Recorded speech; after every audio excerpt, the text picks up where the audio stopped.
I found out my wife had been sending our savings to her sick father, who was actually her 24-year-old girlfriend.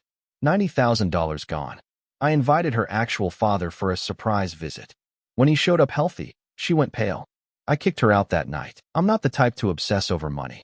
Sure, I keep an eye on things, but I don't stress about it. After all, Clara and I have always had a system.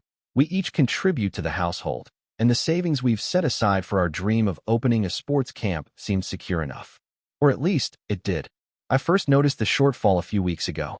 It was a simple thing, a notification on my phone from the bank, a withdrawal for a sum I didn't recognize. I didn't think much of it at first.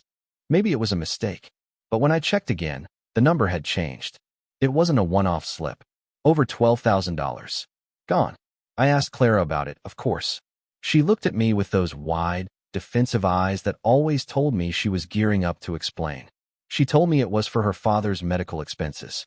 Private treatments that weren't covered by insurance, she said. And that was the end of it, at least for that moment.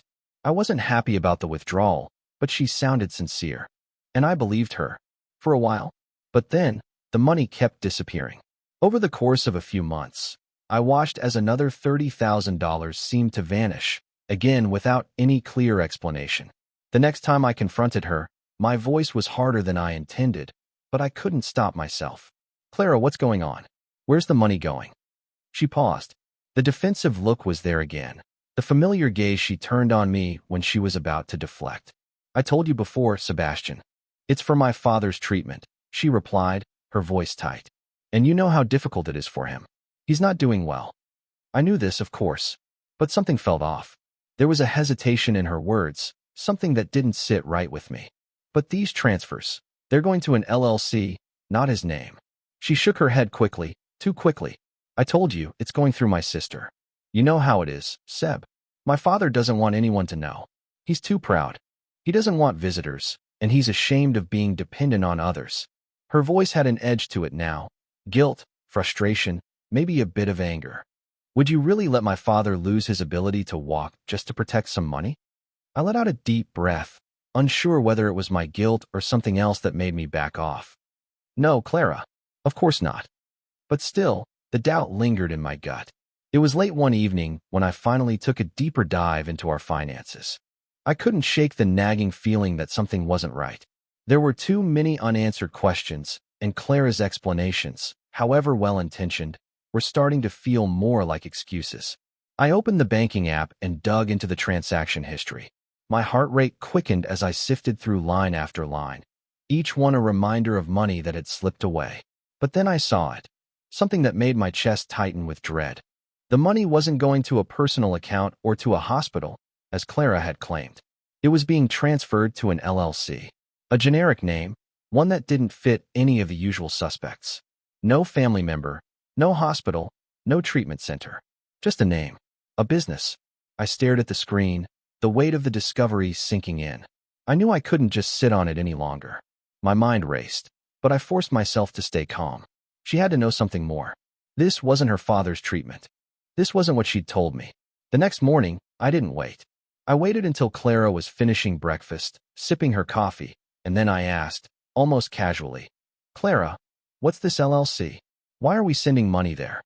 Her face went still, and for a second, I thought maybe I'd imagined it. But no, the flicker of hesitation in her eyes gave it away. She set her coffee down and gave a shaky laugh. I told you, I'm helping my sister out. She's been dealing with a lot, Seb. You know, helping with Dad's medical bills, organizing everything. It's just easier to funnel it through the LLC for tax reasons. Don't worry about it. But I was worried. I'd never known her to be anything but truthful with me, until now. Clara, this isn't adding up. I pressed, my voice just below a shout.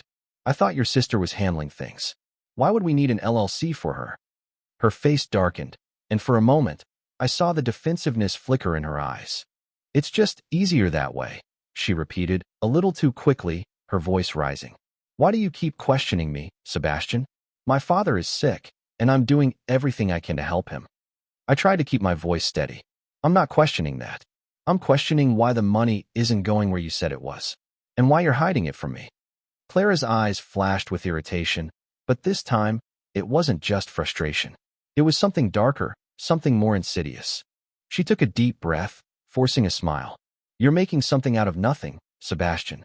You're trying to turn this into a problem. There's no problem. You know I'd never do anything to hurt you. I wanted to believe her. I did believe her for so long. But now, the cracks were starting to show. Clara, I began, but she cut me off. Would you really let my father lose his ability to walk just to protect some money? She asked, her voice tinged with venom. You really want to go there, Sebastian? Do you want to take this all away from him, from me? I stood there, my chest tight. No, I whispered, the words feeling like a betrayal in my mouth. But I want to know the truth. And this doesn't feel right. She stood up, turning away from me. I'm doing this for him, Sebastian, she said, her voice quieter now. Not for me. Can't you understand that? I watched her walk away, my thoughts spiraling out of control.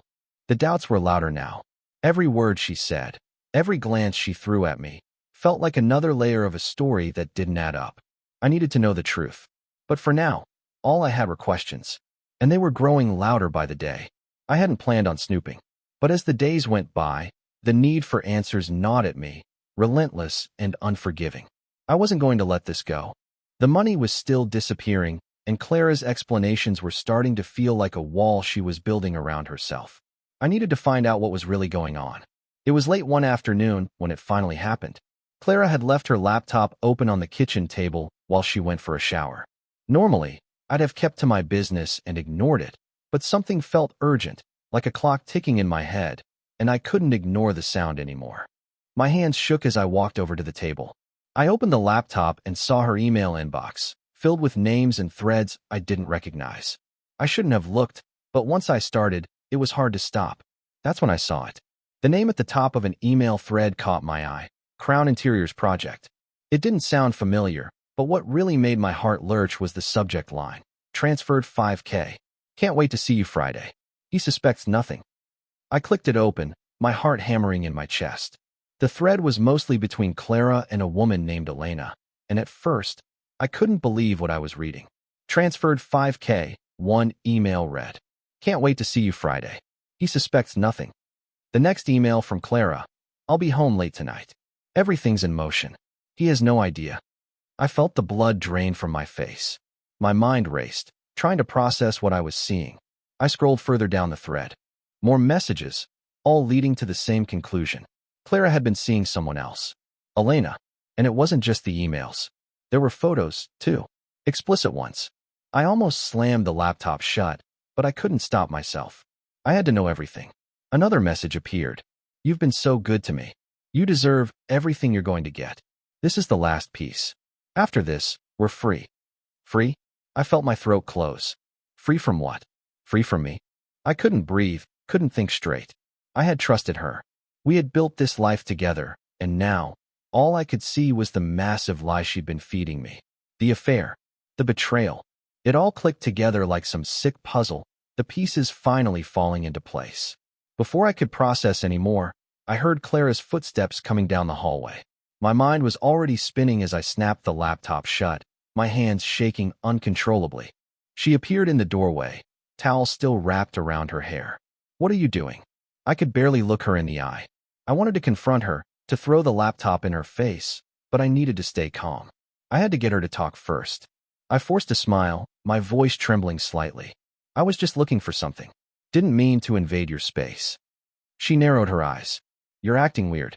Are you sure everything's okay? I wasn't sure what was happening in my head. I wanted to scream, to demand answers right there. But instead, I just nodded, trying to act normal. Yeah, I said, my voice barely above a whisper. Just a little stressed, I guess.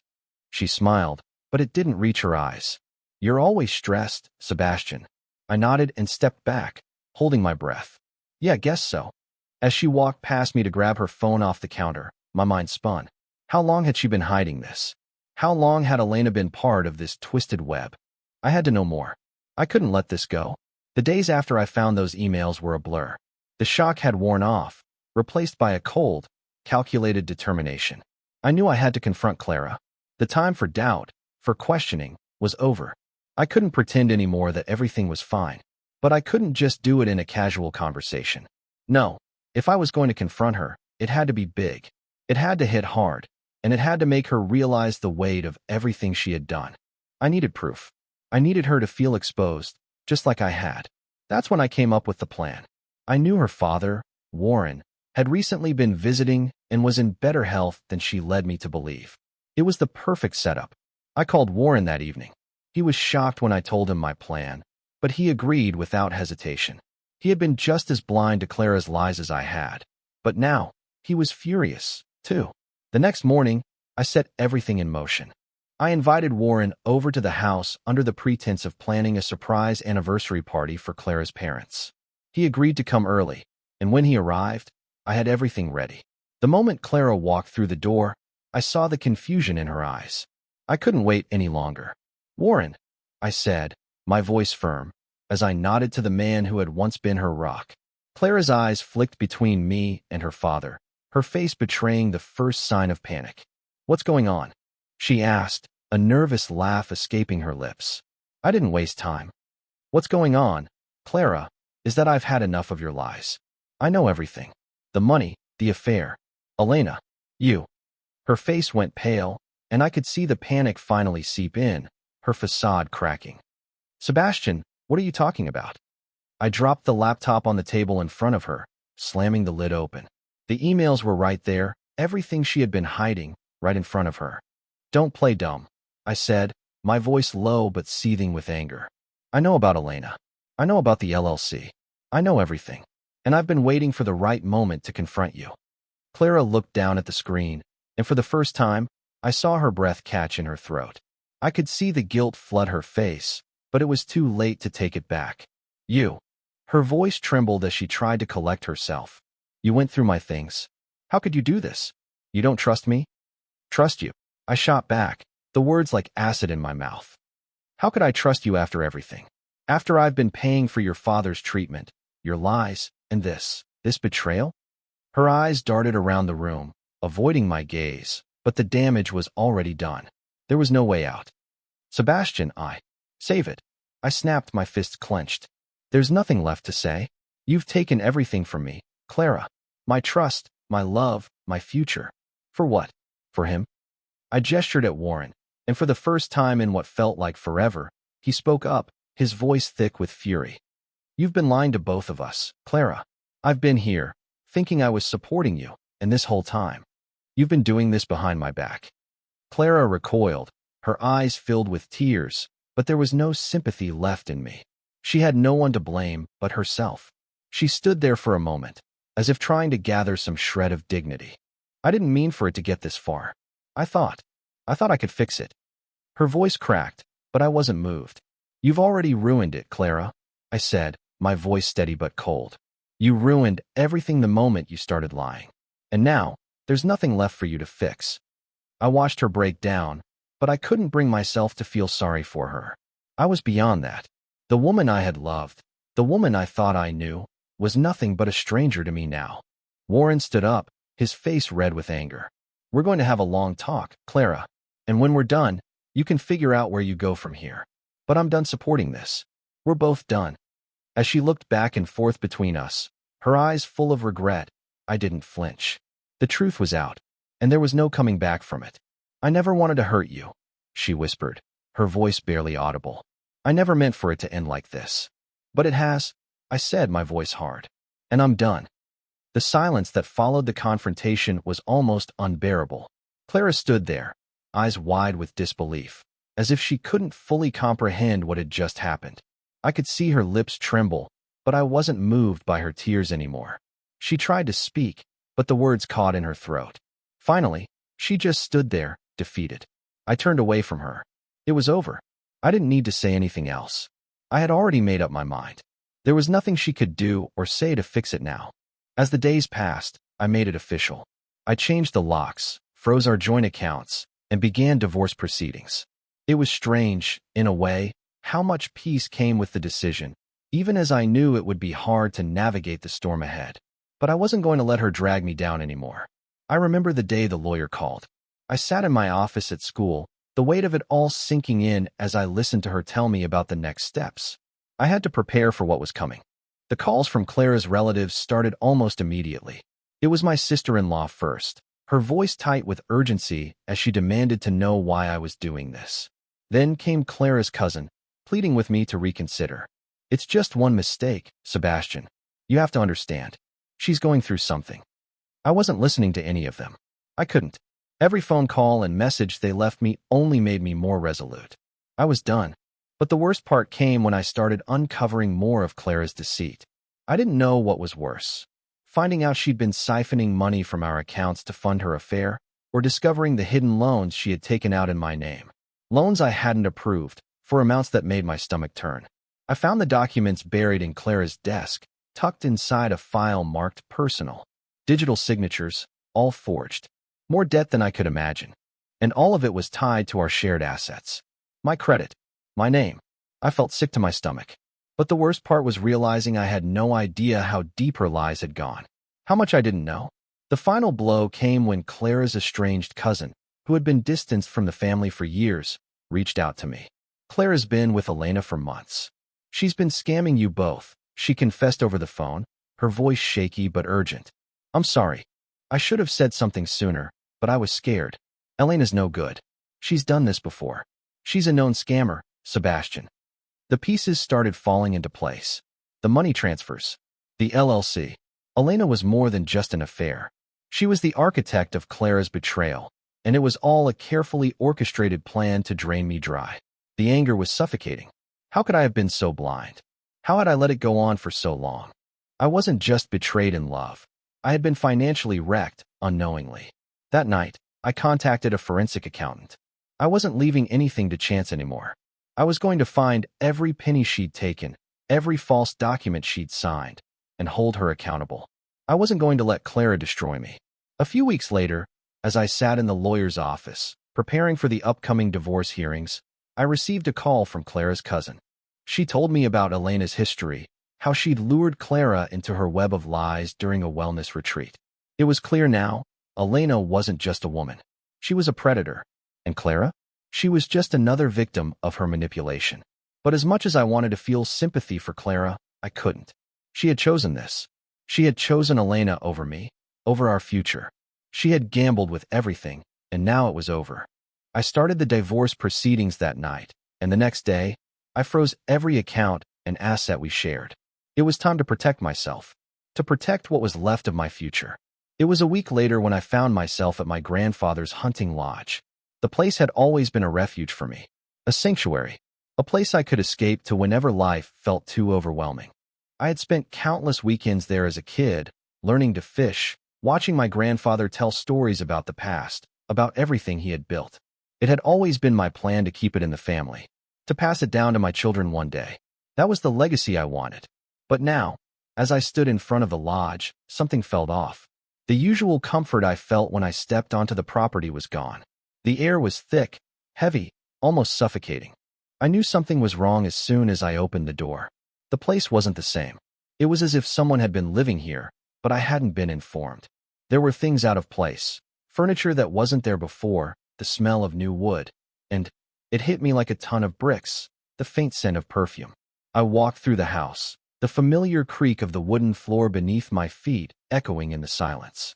I moved toward the back, and that's when I saw it. A pile of paperwork scattered on the kitchen table. My heart skipped a beat. I wasn't prepared for what I saw next.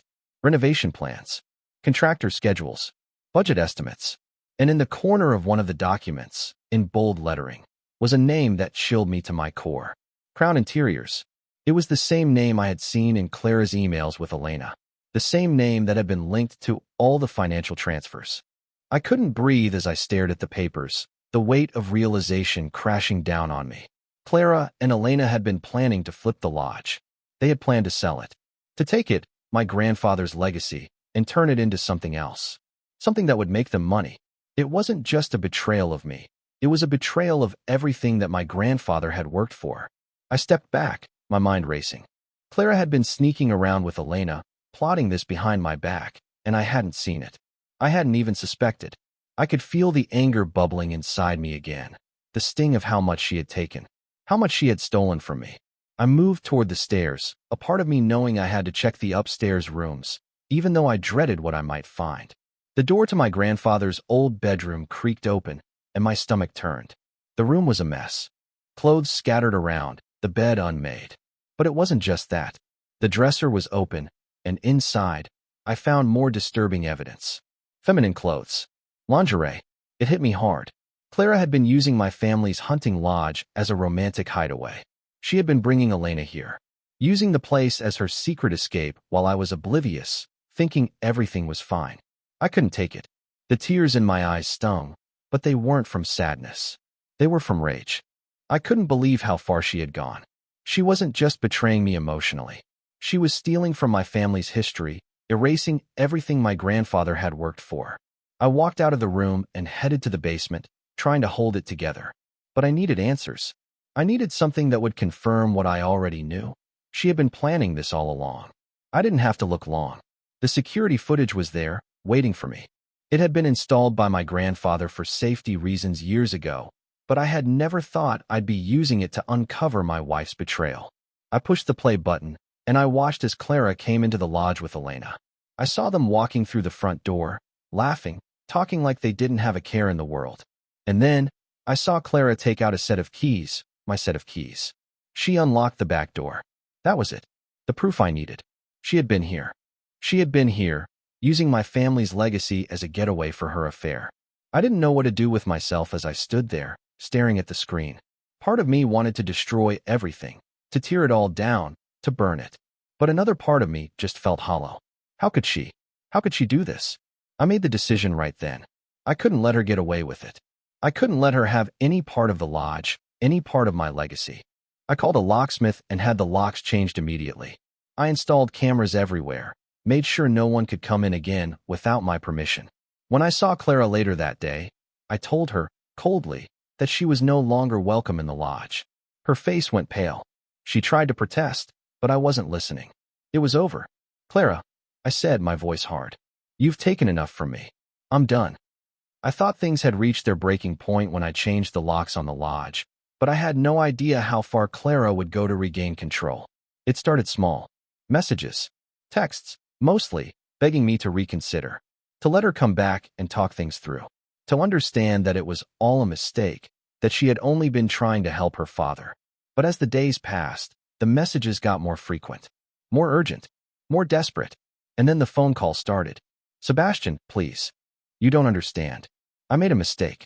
You're everything to me. It was almost like a switch had flipped. From guilt to anger. I wasn't hearing apologies anymore. I was hearing demands. You can't just throw everything away, Sebastian. You're making a mistake. You'll regret it. But I wasn't going to be manipulated anymore. Every time my phone buzzed with her name, I just hit ignore. Every message from her, I left unanswered. I had made my decision. What I wasn't prepared for was how far she was willing to go to make me pay for it. It started when I came into work one morning, only to find that someone had slashed the tires on my car. All four of them. The damage was enough to make me sick. It wasn't just some random act of vandalism. This was personal. I called the police, but in my gut, I knew it was her. I didn't need proof. I knew what she was capable of. I wasn't prepared for the next attack, though. It was after a long day at the gym, when I walked into my office to find the door kicked in, the furniture overturned, and a large, bold red message scrawled on the wall. Fool. I couldn't believe it. It was childish. It was petty. But more than that, it was clear. Clara wasn't just angry. She was unraveling. I couldn't even bring myself to clean it up at first. I just stood there, staring at the destruction, wondering what kind of person she had become. I called the police again. They were sympathetic, of course, but they didn't have much to offer beyond a report and a promise to look into it. And as I stood there, waiting for them to finish, I felt the weight of the situation crash down on me. It wasn't enough for Clara to break my heart. Now, she was trying to break my life. The restraining order was the next step. I didn't want to go down that path, but it was clear I had no other choice. Her behavior had crossed every line.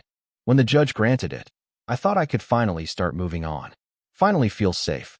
But that wasn't the end of it. No, Clara wasn't done. The worst part came when I got the call from my lawyer. She had disappeared. Just like that. Gone. Her lawyer didn't know where she was, and when I called the police, they didn't have any leads. It wasn't like she had nowhere to go. She had her family, her sister, her father. But she was gone, and I had no idea where she had disappeared to. I didn't know whether to feel relieved or worried. Then, a week before the settlement meeting, I walked into my office one morning to find a note slipped under the door. You think you've won, Sebastian, but you haven't seen anything yet. You'll be sorry for what you did to me. You won't get away with it. I knew then. She wasn't done with me. As the days dragged on and the tension built, I tried to focus on my work, on moving forward with the divorce, but the constant barrage of threats, the worry, it started to weigh on me. I couldn't sleep at night. I couldn't think straight during the day. Every phone call, every email, was a reminder of the wreckage Clara had left in her wake. But there was one thing I couldn't do. I couldn't let her win. Not like this. Not after everything. So, when I showed up to the settlement meeting, I had a plan. I wasn't sure what I expected when Clara showed up at the lakeside park that day, but I wasn't expecting it to be like this. She had managed to contact me one last time, not by phone, not through a message, but in person. Her text was vague, just the usual guilt-tripping nonsense. I need to talk. I'll return your things. Please meet me. I'll make it right. I had my doubts. But what I didn't expect was the sheer desperation in her eyes when she called me, begging me to meet her at the park. She even promised to bring back the family heirlooms I had inherited from my grandfather. I told myself I was done, that I had already made up my mind to move on. But part of me still wanted closure. So I agreed. I wasn't planning on giving in, but I figured if this was the last time, I might as well get it over with. I arrived early, standing by the lake where we used to walk, the old trees swaying gently in the breeze. I watched the water ripple as I waited. The moment she appeared, I felt a mixture of relief and dread. Clara wasn't alone, though. I noticed she had a bag with her, a small leather satchel. She looked different. Her hair was disheveled, her face drawn, but there was something else there, too, a sharpness, an urgency that didn't sit right with me. Her eyes flicked nervously over her shoulder as she approached. "I'm here," she said, almost breathlessly. "I brought your things." She held out the bag, the one I'd seen her carry around during our marriage. It wasn't much, but she had to know I didn't care about that anymore. I crossed my arms and took a step back. "Where's Elena?" I asked, my voice cold. Her face faltered for a second, but she quickly recovered. "She's not here. Just you and me, Sebastian. We need to talk. We need to fix this." "Fix this?" I repeated, my voice bitter. "You think we can fix this? After everything you've done?" Her eyes welled with tears, but she wiped them away quickly, avoiding my gaze. "I was wrong. I admit it, okay? I was selfish. I messed up. But I was scared. I didn't want to lose you, Sebastian. I didn't know how to fix everything. But I'm here now. You have to believe me." I stood still, watching her. It felt like she was trying to sell me a story, a performance, something I was supposed to fall for. I didn't believe her anymore. Not after everything. "I don't know why I'm even listening to this," I said flatly. "I don't know why I thought we could be anything more than this. This mess. You think a few words and some heirlooms can fix this? Can fix you?" Her mouth trembled, and she grabbed my arm, pulling me toward her. "Sebastian, please. You don't understand. You're the one who's left me with nothing. I thought I was doing what was right. I thought it was all for the best." I felt my stomach turn at her touch, but I held my ground. "No. You thought you could get away with it. You thought you could lie, cheat, steal, and I'd just forgive you. I'm done, Clara." She tried to pull me closer, but I stepped back, shaking my head. "No, you don't get to pull me back in like this. It's over." Suddenly, Clara's demeanor shifted. She dropped her hand from my arm, her face twisted with a mixture of anger and desperation. "You really think you've won, don't you? You really think this is it, Sebastian? You think you're going to walk away without consequences? Without me? You're nothing without me. Nothing." I stepped back, my chest tightening as her words cut through me. It was like the old Clara, the one who tried to manipulate me, was still there, lurking beneath the surface. "No," I said quietly. "You're nothing without me." Before I could react, Clara grabbed my arm, pulling me toward her with a surprising strength. "I'm not going down like this, Sebastian. I won't let you ruin me." I was about to push her away when something in her hand caught my eye. A small, shiny object. Her grip tightened around it, and she yanked me closer, her voice full of venom. "You'll regret this," she spat, her eyes wild with rage.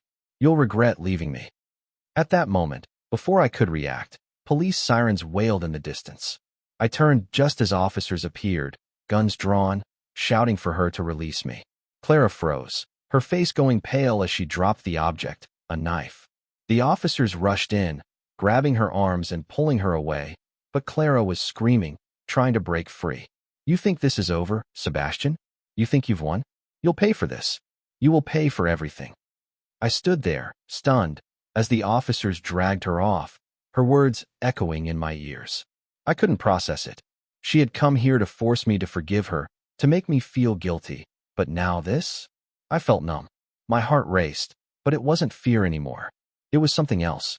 Something dark and empty, like the weight of everything finally sinking in. It was over. The aftermath of Clara's arrest was everything I expected, and nothing I could have prepared for. I went through the motions of the following days, not really feeling anything. The house felt different now, empty in a way I hadn't anticipated. The silence in the rooms was almost oppressive. For the first time in years, I didn't hear her voice, the low hum of the TV, or the small clatter of dishes in the kitchen. It was just me, alone in the space I had once shared with her. Alone with the broken pieces. I couldn't help but think of the years I'd spent with her, the years I'd trusted her. And now, it was all just gone. A lie. A betrayal. But through it all, one thing remained. My grandfather's hunting lodge. The legacy he'd left me. The thing that still felt like home, even after everything else had been torn apart. The court proceedings were long, and the paperwork piled up faster than I could manage. But I didn't care. I had a purpose now. I was done wasting time. I knew what I had to do, and I knew it wasn't going to be easy. But I didn't care. The most important thing was that I had control now. Control over my life. Over my future. A few weeks after Clara's arrest, I received a check for the full value of what she owed me, $90,000 in damages. Of course, the reality of recovering that money was far more complicated. A civil case would take years to process, and even then, I would probably see little of it. But it was a victory. A small one, but it was mine. Clara was in custody without bail.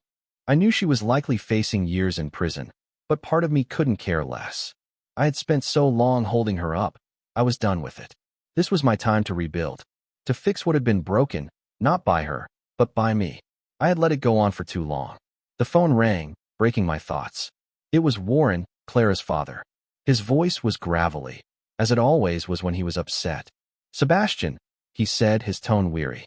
"I know this isn't easy for you, son, but I need to apologize. For everything. For her. For what she's done. I didn't know, Sebastian. I didn't know what she was doing to you." I felt a lump form in my throat. I had spent so much time thinking about Clara's betrayal, but I never considered how her father might feel. "Warren, it's not your fault," I said, my voice softer than I expected.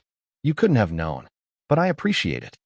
"Clara, she's gone too far, Sebastian," he continued, his voice breaking. "She's hurt you in ways I can't even begin to understand. I've been trying to hold on to what's left of her, but I can see now that she needs to face the consequences." "I think we both know she has," I said. "And now it's time for me to move on. For both of us." There was a long pause before he spoke again. I know. I'll make sure she's held accountable for everything she's done. You deserve better, Sebastian. I just want you to know, I'm here. If you need anything." "Thank you, Warren," I said, my voice thick with gratitude. "I appreciate it, but I think I'm finally where I need to be." That same afternoon, I received a surprise visitor. It was Clara's father again. He had insisted on meeting me face to face, and though I wasn't sure I was ready for it, I agreed. We met in the park near the lodge, the same place I'd met Clara all those months ago. It felt like a circle closing, but this time, the air between us was different. There was no animosity, no anger, just the quiet understanding of two men who had been dragged through the mud by the same person. "I don't know what to say, Sebastian," Warren said as he sat across from me. "I failed you. I failed my daughter. And I failed myself." I didn't know how to respond. He wasn't the one who had wronged me, but I could see the pain in his eyes, the guilt, the weight of knowing his daughter had caused so much damage, not just to me, but to herself as well. "You don't have to say anything, Warren," I said. "I'm not holding this against you. You've been a good father to Clara. But this was her choice, not yours." He nodded slowly, his shoulders heavy. "I know. I just wish I had seen it sooner." "You can't change the past," I said, my voice steady. "All we can do is move forward." He looked at me, eyes filled with regret, but also something else. Something like hope. And what about you, Sebastian? What will you do now? I smiled softly, glancing over at the lodge in the distance. The place my grandfather had built. The place that, despite everything, still felt like home. I'm going to fix it, I said quietly. I'm going to make it into something good. Something that'll help others, the way I always wanted. A retreat for kids who need a second chance.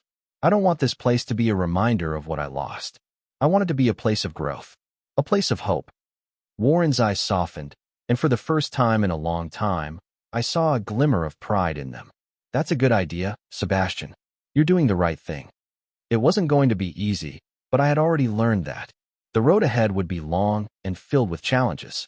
But I was finally in control. I wasn't going to let Clara's betrayal define me any longer. I was going to build something from the ground up, something I could be proud of. The next few months were spent getting the lodge back in shape.